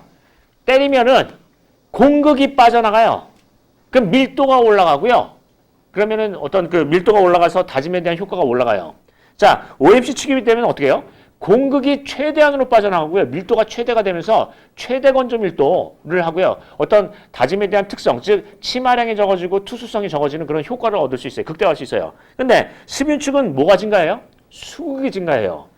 함수비가 증가하니까 공극은 빠졌지만 수극이 증가를 하죠. 수극이 간극이라는 건 공극 더하기 수극이니까 수극이 증가해서 어떻게 밀도는 오히려 떨어진다. 따라서 우리는 밀도 관리를 할 때는 어떻게 관리해야 된다? 최적 함수비 관리를 해야 된다. 그 얘기예요. 자, 그래서 다시 한번 얘기하면 다짐의 원리는 어떻게 표현한다? OMC 건조 측, OMC 측, OMC 습윤 측으로 나눌 수 있죠. 자, 그다음에 다짐에 제한을 두는 사유는 뭐예요? 다짐에 영향 주는 요인은 함토의 요인이니까 우리 이제 제한 두는 거는 두께, 횟수, 속도에 대한 부분을 제한한다 하는 거고요. 이런 부분에서는 내가 과다짐 위주로 풀겠다. 나는 스케일 이펙트 위주로 풀겠다 해도 크게 어긋남이 없어요. 꼭 그걸 다 써야 되는 건 아니고요. 예, 자, 그런 부분을 보고요. 그 다음에 다짐 효과 증대 방안은 어떻게 한다? 영향 주는 요인으로 푸는 거죠. 함수비 관리 방안, 또는 아니면은 우리가 다짐 에너지 관리 방안에서 함토해유 얘기를 가지고 푸는 겁니다. 자, 그다음에 다음 보시면 다짐에 대한 관리 방법은 뭐가 있다? 관리 방법 실은 품질 규정 정도는 써줘야 돼요. 뭐요? 강변 다포상, 강도, 변형량, 다짐도, 포화도, 상대 밀도에 대한 어떤 기준과 관리 방법이 있죠. 얘는 CBR, 콘지수, K값을 하는데 어디다가 적용한다? 뭐 암기 사질토야 적용한다. 뭐 이런 얘기가 있죠. 자, 그렇게 보시고요. 그 다음에 다짐 증대를 위한 뭐 VCP 사례 하는데 한번 보겠습니다. 특히 주의해야 할 다짐 위치는 어디예요? 편절, 편성토부, 접속부 이런 얘기잖아요. 그러니까 그런 얘기가 나오죠. 자, 한번 보겠습니다. 시험 문제 이런 얘기를 하면은 현장에서 특히 다짐에 대한 부분을 확실하게 봐야 될 부분이 어디예요? 예를 들면은 보강통벽 같은 건 어떤 거요? 코너부 다짐. 예. 또는 사명 같은 경우는 뭐예요? 편절, 편성토부 다짐 이런 얘기하는 거죠. 접속부 다짐 이런 거. 그래서 그런 얘기에 대한 부분을 기준 그런 걸 써주는 게 좋아요. 자, 한번 보겠습니다. 기술사 시험에서 절대로 그 점수를 깎을 수가 없는 게 있어요. 그게 뭐예요? 기준이에요, 기준. 아니, 근데 시방 기준을 알고 쓴다라는데 거기서 점수가 어떻게 날아갈 수가 있어요? 그래서 만만한 건 뭐냐면 기준 얘기를 써요. 근데 그 기준을 뭘로 쓰면 뭐예요? 기준에 대한 부분에서 기준에 대한 부분을 두께 기준과 무슨 항목만 쓰시고요. 기준 초과시에 문제점 쓰셔도 돼요. 그러니까 자꾸 기준 얘기를 언급을 하시는 게 좋겠죠. 품질 기준, 안전 기준 뭐 이런 거요. 자, 그렇게 보시겠습니다. 자, 그럼 이 정도로 보고요. 자, 그다음에 계속 이제 이런 부분 한번 생각해 보겠습니다. 기술사 시험에서 가장 합격할 수 있는 제1 원칙이 뭐라고 그랬죠? 문제 존중이에요. 문제 존중. 물어본 걸 많이 쓰셔야 돼요. 물어본 거를. 강조도 거기서 강조를 하고요. 차별화도 거기서 차별화라는 거예요. 실은 그게 기본이죠. 자, 물어본 걸 많이 쓰는 거예요. 그리고 한번 보겠습니다. 물어본 걸 어떻게 써야 돼요? 시방서처럼 쓰셔야 돼요. 구체적인 방법이나 이유나 이런 것들이 나와야 돼요. 근데 우리는 그걸 간과하고요. 차별화라고 해서 이상한 그림 그리시고 하는데 그 본 내용이 적어진 거예요. 그러니까 내가 왜 떨어지냐면 뭐예요? 문제 존중이 안 된 거예요. 물어본 걸 분량이 안 나왔어요. 구체적으로 많이 써주십니다. 시방서도 누락된 게 실은 많아요. 시방서에 뭐 있냐 찾지 마시고요. 본인 생각대로 배운 대로 쓰세요. 자, 그런 얘기를 끝내겠습니다. 자, 그러면 다시 한번 또 가겠습니다. 건설기계 선정원칙, 조합원칙이 있습니다. 선정원칙은 뭐죠? 비세는 특수대표, 비용, 세장비, 특수기능, 수리비, 그 다음에 특수 대표, 대형화, 표준화 장비 쓰는 거고요. 그 다음에 선정 시 고려사항은요. 토종물소, 토질, 작업의 종류, 작업의 물량, 그 다음에 소음과 진동 하는 거고요. 조합원칙은 뭐라고 하나요? 조병주시에 병렬 작업, 주작업과 보조작업, 시공속도의 균등화, 예비대수의 설정 이렇게만 쓰시면은 58점 맞고 끝내겠죠. 한번 보겠습니다. 현장에서 제일 중요한 건 뭐예요? 조합할 때요. 이런 부분 한번 보겠습니다. 여기 이제 선정식 고려가 사항하면 소음 진동도 적은 장비를 써야 되는데 요즘엔 어떤 얘기를 해요? 미세먼지도 많이 나와요. 노후 디젤 장비를 쓰잖아요. 그럼 현장에서 특히나 밀폐된 공간, 터널이나 흙막이 복공을 하고 안에서 작업하면 어떻게 해요? 소음 진동도 중요하지만 모든 문제가 될 수 있다? 미세먼지요. 노후 디젤 장비를 사용한 어떤 미세먼지 문제점과 대책 얘기를 끊을 수 있어요. 그래서 거기에 대한 얘기도 끊을 수가 있겠네요. 요즘 같은 때는. 맞나요? 자, 그 다음에 건설기계를 선정하고 조합하기 전에 먼저 우리가 해야 될 게 있어요. 뭐요? 작업로의 기준이나 작업로의 트래피커빌리티 확보예요. 장비가 아무리 좋아도 작업로가 트래피커빌리티가 안 나오면 장비에 대한 어떤 그런 효율이 높아질 수가 없어요. 따라서 1페이지에 뭘 얘기한다? 트래피커빌리티, 작업로에 대한 어떤 선정 방법, 작업로에 대한 어떤 설치 기준 이런 얘기를 하는 거죠. 자, 이렇게 한번 해볼까요? 이런 얘기를 한번 써보겠습니다. 자, 이제 기술사는 유연성과 자생력이 있어야 돼요. 그러니까 잘 지어서 쓰는 것도 중요해요. 한번 보겠습니다. 제가 이제 방금 지어볼게요. 작업로 설치 기준 해볼까요? 건설기계에 대한 작업로의 설치 기준 이렇게 할게요. 말 그대로 기준은 잘 모르면서 하면 어떻게 해요? 자, 기준 어떻게 하죠? 경사는 어떻게 할까요? 낮게 할까요? 높게 할까요? 완만하게 할 거예요. 그러니까 경사 기준 해가지고요. 뭐라고 쓴다? 예. 경사는 작업의 등판 능력을 등판 효율을 좋게 하기 위해서 뭐 한다? 완만하게 설치한다. 그리고 잘 기억이 안 나면 뭐예요? 몇 도 이하, 5도 이하, 가급적 5도 이하 뭐 이런 식으로 쓰는 거예요. 아니 낮으면 낮을수록 좋은 거 아니에요. 자, 그 다음에 한번 보겠습니다. 네, 작업로의 폭원은 어떨까요? 폭원은 장비가 최소한 교행을 할 수 있는 폭원을 확보해야 돼요. 근데 만약에 교행을 할 수 없는 폭원이에요. 예를 들어서 한 차선에 한 차가 온다. 그러면 이렇게 가다가 서로 맞닥뜨리면은 덤프 장비가 하나는 올라가서 상차하려고 하고 하나는 하차하려고 내려오는데 맞닥뜨리면 안 되잖아요. 그럼 이런 때는 뭐예요? 교행 차선을 둔다.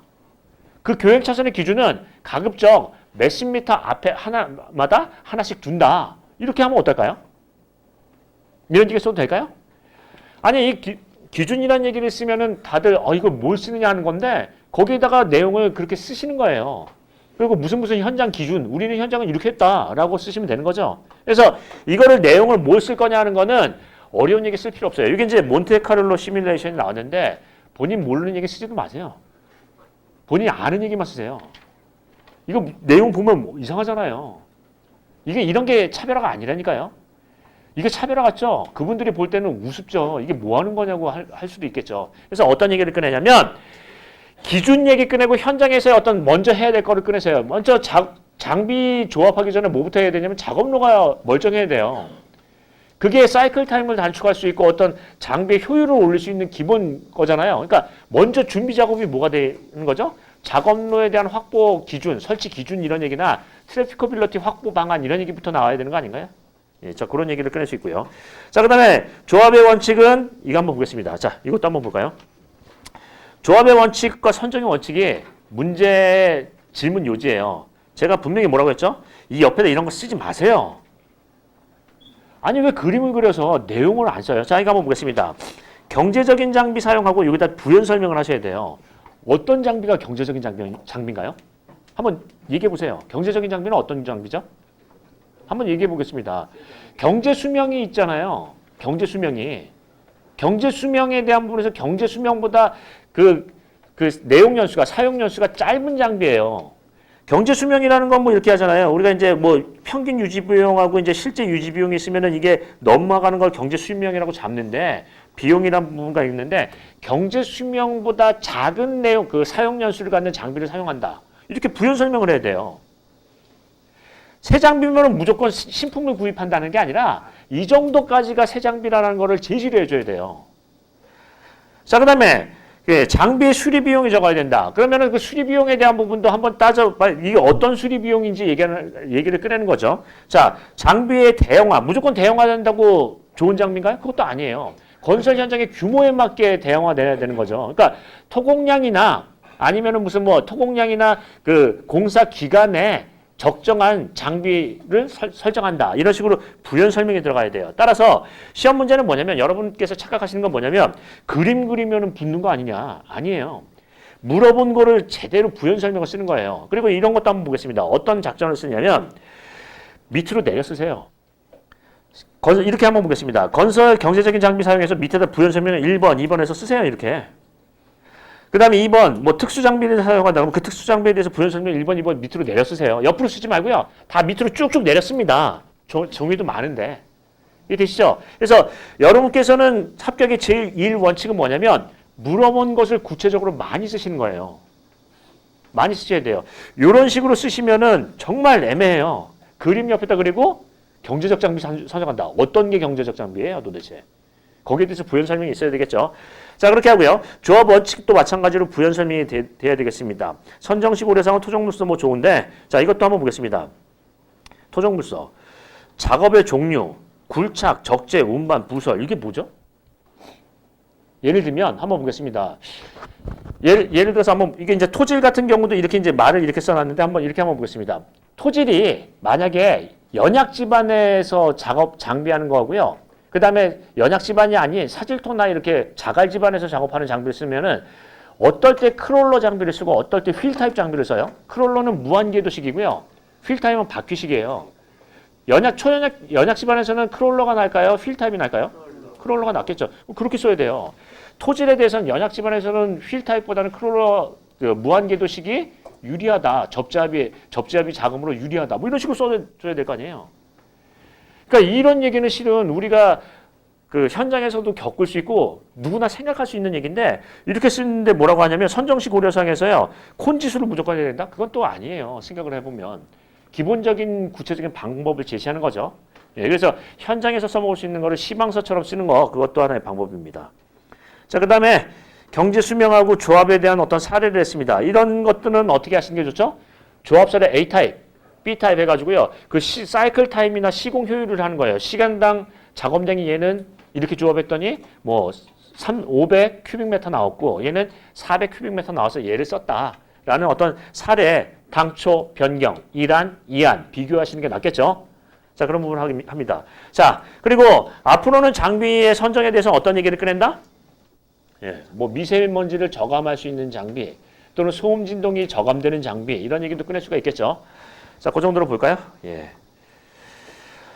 자, 그 다음에 이런 부분을 보겠습니다. 자, 이게 이제 이분들이 이제 문제 내는 저희가 있어요. 연약 집안 대책은 우리가 보통 어떻게 표현하죠? 예, 연약 집안 대책은요? 하지지해요. 하중 조절, 집안 개량, 지중 구조물 설치. 그게 뭐냐면 우리가 하중 조절은 전단 응력을 감소시키는 대책이고요. 집안 개량은 전단 강도를 증대시키는 대책이에요. 안전유리를 본다면 전단 그 지지력에 대한 부분은 작용력과 저항력이 있는데 작용력을 저감시키는 대책, 저항력을 증대시키는 대책 두 가지가 있어요. 그래서 하중 조절과 집안 개량이 있고요. 그거 말고 특수한 방법은 뭐예요? 말뚝 설치하면 돼요. 말뚝 설치하면. 근데 이분은 대책을 뭐라고 했냐면 토질별로 하라고 했거든요. 그럼 토질별 대책이 나와야 돼요. 뭐요? 점성토, 사질토 대책은 물론이거니와 특수토 대책이 있어요. 매립토나 유기질토 같은 거는 관리하기가 엄청 어려워요. 그건 태우는 게 나아요. 아니면은 아예 치환하는 게 낫고. 예. 또는요, 특수한 토질 같으면은 뭐가 있냐면 얘가 다층 구조가 있어요. 복합 토질이요. 사질토와 점성토, 사질토 사이에 점성토가 껴 있거나 점성토 사이에 샌드심, 사질토가 껴 있는 경우는 거기다가 예를 들어서 저걸 박는다. 배수공을 그 연직 배수지를 박으면 휘어요. 끊어지고요. 뒤틀린다고요. 그러면 이 토질별로 하면 어떤 얘기를 해요? 토질별로 집중해야 돼요. 사질토 대책, 점성토 대책, 매립토, 유기질토 대책, 복합토층에 대한 대책 이런 식으로 가야 돼요. 맞나요? 그러면 한번 보겠습니다. 대책은 우리 분류 외우듯이 그냥 그렇게 무조건 그렇게 기계적으로 해야 될까요? 아니면 분류를 다른 방법으로 접근할까요? 아까 콘크리트 균열에 대한 분류도 어떻게 해요? 시기에 따라 분류도 할 수 있지만 구조적인 영향에 따라 구조적 균열, 비구조적 균열 할 수도 있잖아요. 그러니까 분류는 어떻게 해야 돼요? 좀 다채롭게 가시는 게 나아요. 유리해요. 그러면 여기 이제 토질별로 구분하셨으면 토질별로 구분하셔야 돼요. 점성토 대책이 있고요. 사질토. 사질토는 충격식으로 하는 다짐이나 이런 거가 나을 것 같고요. 점성토는 안밀 배수하는 게 나을 것 같아요. 예. 그렇게 하고 유기질토나 매립토는 소결이나 동결공법이나 아니면은 얘를 치환하는 게 가장 나을 것 같고요. 복합토층에 대한 부분은 그 토층에 대한 어떤 분포나 이런 걸 보고 적정공법을 해야 될 거예요. 만약에 샌드 드레인 같은 거는 끊어지니까 안 될 거고요. 예, 뭐가 나요? 플라스틱 보드 드레인이 더 나을 거예요. 끊어지니까. 그래서 그런 부분을 얘기를 꺼내요. 자, 그 다음에 시공관리 방안은 어떤 얘기를 꺼낼 수 있어요? 시공 전, 중, 후 또는 관리 대상에 따라 계측관리, 품질관리, 안전관리, 환경관리 이렇게도 꺼낼 수 있어요. 근데 어떤 관리를 하나 강조할까요? 이제 중요한 건 시공관리잖아요. 그러면은 관리 중에서 어떤 관리가 제일 중요해요? 계측관리만 중요한 게 아니에요. 뭐요? 안밀 촉진 대책. 예. 아니 촉진시키자고 하는 거 아니에요. 공기 단축 얘기하자는 거 아니에요. 그러니까 안밀 촉진 방안 뭐 이런 얘기도 꺼낼 수 있고요. 또는요. 현장에서의 배수 효과 증진 대책 이런 얘기도 꺼낼 수 있나요? 아, 시공 관리 중에서 배수 효과가 떨어지니까 배수 효과 저하 문제하고 증진 대책 이런 얘기를 꺼낼 수 있나요? 그러니까 이게 이렇게 한번 보십니다. 무조건 계측이지. 아, 무조건 이거지. 그런 거 없어요. 여기서 물어본 거에 집중을 하십니다. 자, 그러면 한번 보겠습니다. 현장에서 큰 문제는 뭐예요? 토질, 어떤 토질이 문제가 클까요? 생각해 보면요. 사질토, 점성토가 문제가 아니고요. 복합토층이 더 문제가 커요. 이게 토질이 막 여러 개가 있으면 이게 사질토도 아니고 점성토도 아니고 한 대책으로 가기도 그렇고요. 이런 거는 또 대책에 대한 부분이 좀 별도 대책이 돼야 되는 거니까 복합토층에 대한 어떤 특성이나 문제점하고요. 복합토층에 대한 대책도 얘기를 꺼낼 수 있나요? 사질토와 점성토가 이렇게 껴있는 게. 그리고 한번 보겠습니다. 연약지반이 한 뭐 20m, 25m 되는데 연약지반 대책이 들어갈 건데 거기에 토질이 한 토층만 있을 리가 있나요? 5m만 파도 벌써 토질이 바뀌는데 3, 4m만 파도 토질이 바뀌기 시작하는데 그게 똑같을 리가 있나요? 그런 부분에 대한 것도 어떻게 한다? 현장감 있게 쓰셔야죠. 어떻게 점성토 대책만 쓸 수 있고 사질토 대책만 쓸 수 있나요? 그런 부분도 한번 생각해 보시겠습니다. 자, 그러면 하고요. 자, 그러면 1페이지 한번 보겠습니다. 연약지방 안정을 위한 계측 관리하면 이건 어떤 얘기를 써야 되냐면 여기다 뭐라 써야 돼요? 계측 관리 항목, 계측 관리 뭐 기준 또는 절차 또는 빈도 뭐 이런 얘기가 한두 개는 나와야죠. 왜 하는지 하는 얘기는 써줘야 될 거 아니에요. 이거 왜 하는지. 자, 그렇게 해보시고요. 항목은 안전계측과 치마계측으로. 자, 그 다음에 다음 보겠습니다. 대책공법에 분류하면 어떻게 썼죠? 여기 뭐라고 물어봤나요? 아까 토질별이라고 했네요. 그럼 여기는 어떻게 해야 되죠? 토질별 대책이에요. 토질별 대책. 그러니까 토질별 대책을 하려면 어떻게 한다? 맨 처음에 기본적인 점성토 집안에 연약 집안이 점성 집안일 경우의 대책. 그래서 1번, 2번, 3번. 예를 들어서 점성 집안이면은 안밀공법을 해요. 안밀 배수공법을 한다 하는 건데 얘는 프리로딩 계열이 있고 아니면은 연직 배수공법이 있고 이런 배수공법이 있는데 어떤 부분에 효과가 있어요? 잔류 침하를 억제하지만 얘는 시공의 속도가 느려요. 보통 한 뭐 6개월 걸린다. 3개월, 6개월 이내로 걸리지만 뭐 최소한 뭐 3, 4개월은 걸린다. 그래서 시공 속도가 느리다. 시공 속도에 대한 단점이 있다. 이렇게 쓰고요. 그 다음에 점성 집안에서 또 쓸 수 있는 게 뭐가 있나요? 지치고 탈다. 지수 치환 공결 탈수 따지면요. 치환? 네, 좋습니다. 치환. 치환 공법은 연약 집안의 점성 집안이 상당히 초연약 집안이고요. 연약이고요. 그 다음에 연약층의 두께가 좀 얇을 때 유리해요. 왜냐면 경제적이니까. 그래서 그런 설명을 써야 돼요. 이렇게. 여러분께서 이렇게 보시면 이렇게 쓰죠. 하중조절공법 EPS. 그러면 하중조절은 무조건 EPS만 해야 돼요? 어떤 경우에 EPS가 유리한가요? 어떤 경우에 장점이 있고 단점이 있죠? 이런 얘기를 써줘야 될 거 아니에요. 그래서 이렇게 써야 돼요. 시방서에는 이렇게 돼 있다고요. 무슨 공법은 뭐에 유리하다, 뭐에 불리하다, 어디에 적용성이 뛰어나다 이렇게 개략적으로 설명이 있다고요. 자, 그런 부분을 쓰시고요. 만약에 특징으로 쓰시려면 그걸 특징을 쓰는 거예요. 장점, 단점, 적용성 뭐 이런 거요. 시공속도, 안정성, 경제성 이런 얘기를 쓰는 거죠. 자, 그 다음에 대책공법의 차이점 썼어요. 그러니까 이게 결정적으로 문제가 뭐냐면 토질별로 써야 돼요. 점성 집안일 경우, 사질 집안일 경우, 또는 어떤 유기질토나 매립토일 경우, 또는 아니면은 복합토층일 경우 이런 부분을 해요. 그러면 한번 보겠습니다. 문제 존중이란 건 뭘까요? 현장에서의 복합토층에 대한 어떤 문제점과 그 대책해가지고요. 예를 들어서 한번 이렇게 보겠습니다. 여기 이제 토층이 이렇게 있는데 여기 이제 클레이층이 있어요. 얘가 이제 연약점토고요. 예, 그 다음에 여기 이제 점토가 좀 단단한 점토가 있네요. 단단한 점토.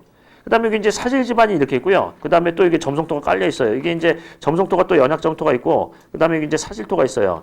이렇게 단단한 층이 있는 데는 어떻게 되냐면, 얘가 여기다가 성토재를 올려놓고 배수를 하면 배수재가 어떻게 해요? 이렇게 가다가 꺾이고, 휘어지고, 잘리고, 이렇게 된다고요. 그래서 여기 트위스트, 굽혀지고, 휘어지고, 뒤틀려지고 해서 이게 손상이 난다고요. 그럼 얘가 배수 경로가 단축이 돼요. 배수 경로가 손상이 돼가지고 배수효과가 떨어져요. 그럼 이런 경우에서는 어떻게 하는 게 나을까요? 다른 공법을 쓰거나 이 배수재의 강성이 굉장히 뛰어난 걸 써야 돼요. 배수재가 두께가 크고 강성이 큰 걸 써야 돼요. 그러니까 우리가 얘기하는 플라스틱 계열의 그런 거 쓰거나 하는 방법이 더 나을 수가 있겠죠. 그런 얘기를 꺼냅니다. 자, 그러면 자, 이거는 어디다 집중을 하냐면 뭐예요? 토질에 대한 부분에다가 집중을 하셨어야 돼요. 이해 되시죠? 그래서 문제를 보실 때는 반드시 뭘 본다? 질문, 조건, 문제 존중을 하시는 거예요. 이 조건에 대한 부분을 간과하시면 점수가 안 나올 수가 있어요. 자, 그 다음에 시공관리에 대해서 쓰시면은 뭐 한다? 안전관리가 치마관리는 이거는 계측관리 얘기고요. 계측관리만 쓰는 게 아니라 뭐 계측관리, 품질관리, 안전관리 이렇게도 쓸 수 있고요. 아니면 시공관리 뭐 한다? 시공 전, 시공 중, 시공 후. 시공 전은 시공 직전이고요. 시공 중이 있고요. 시공 직후에 품질 관리도 있잖아요. 예를 들면 품질 관리하면은 그 계량 효과가 제대로 나왔는지 지지력이나 어떤 이런 거 치마량 같은 거 테스트해야 될 거 아니에요. PBT도 해야 되고 해야 될 거 아니에요.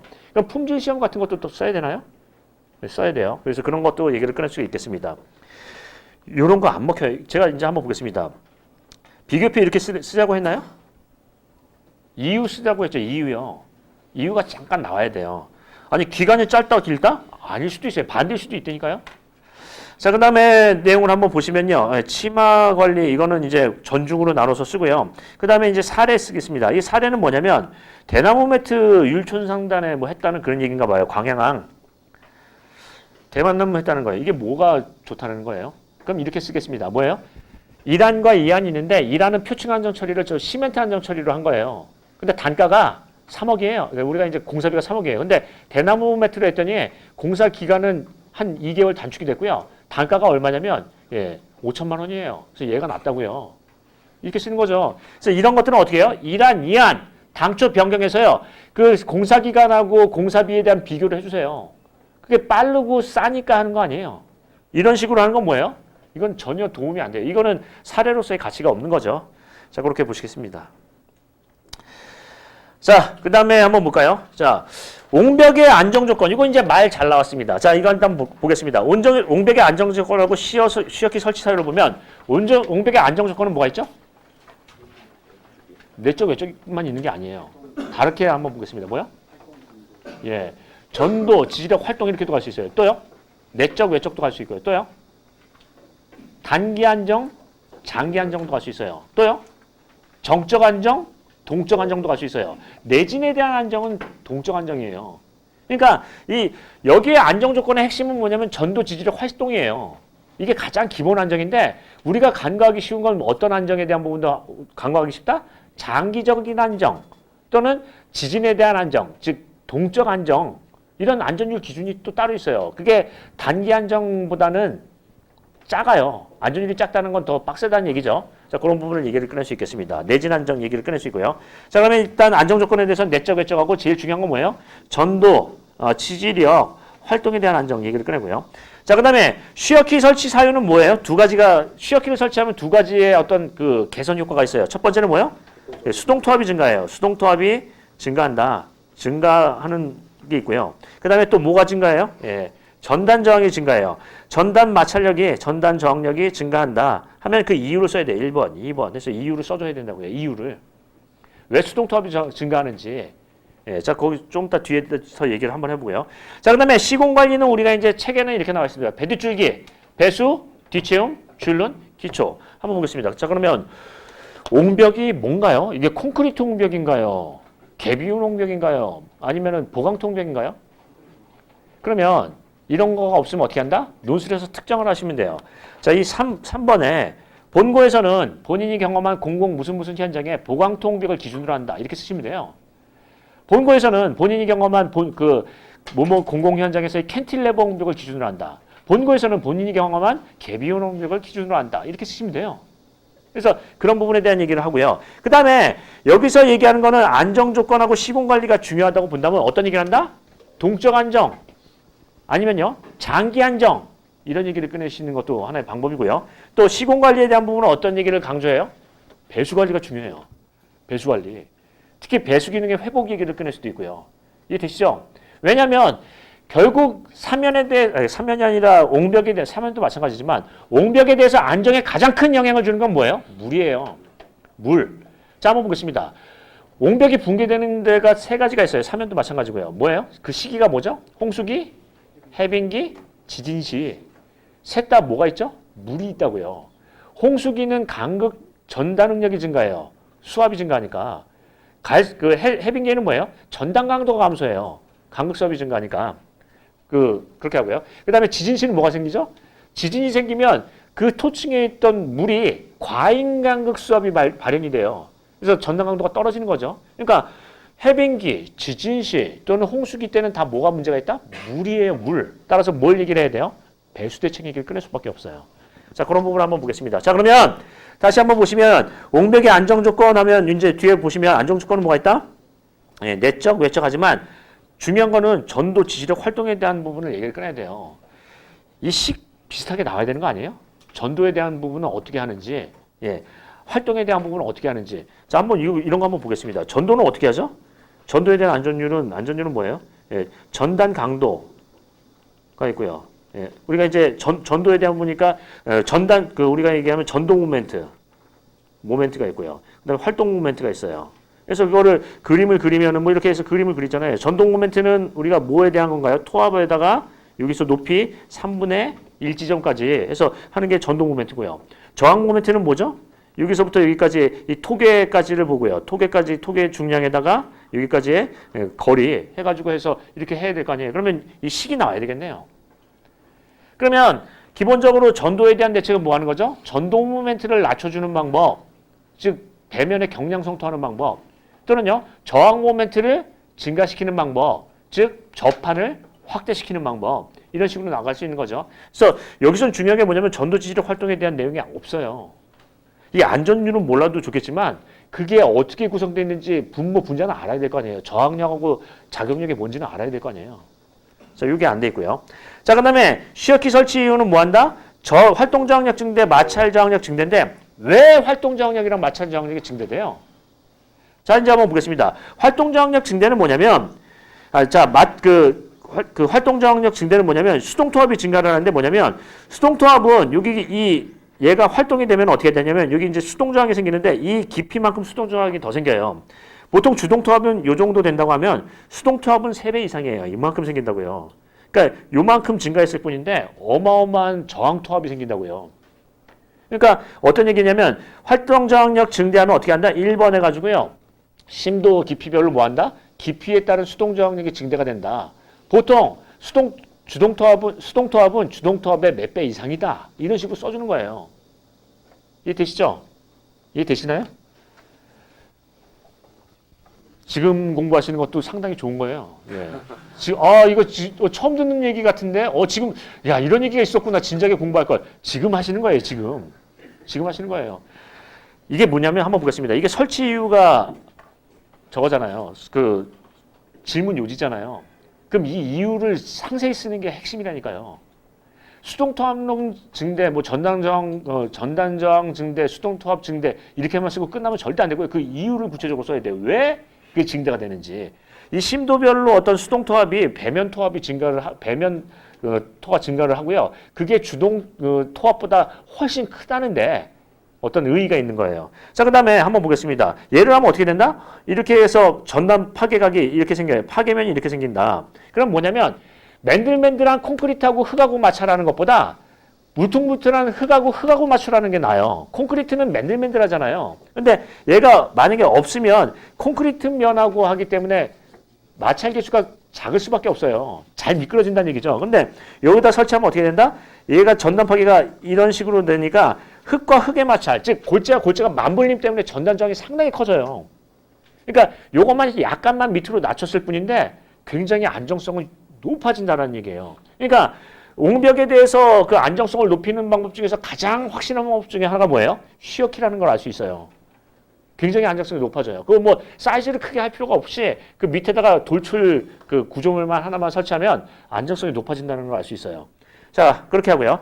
그 다음에 배뒷줄기 합니다. 자, 가장 중요한 건 뭐죠? 계측이 중요한 게 아니라 이렇게 쓰려면 한번 보겠습니다.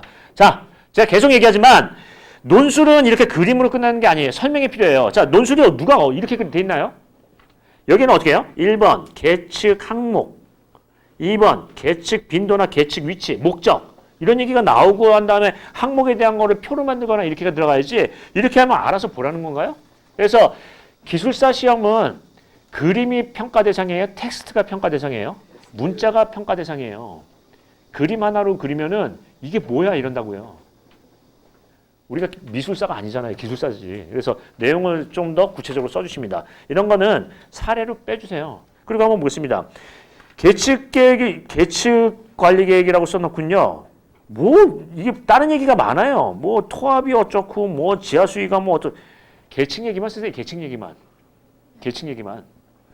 자, 그렇게 한번 보겠습니다. 자, 그 다음 이제 지하 수위가 높은 부분 여기서부터는요. 지금부터 20분 쉬었다가 연결해서 하겠습니다. 20분 쉬겠습니다. 자, 오늘 그 오전까지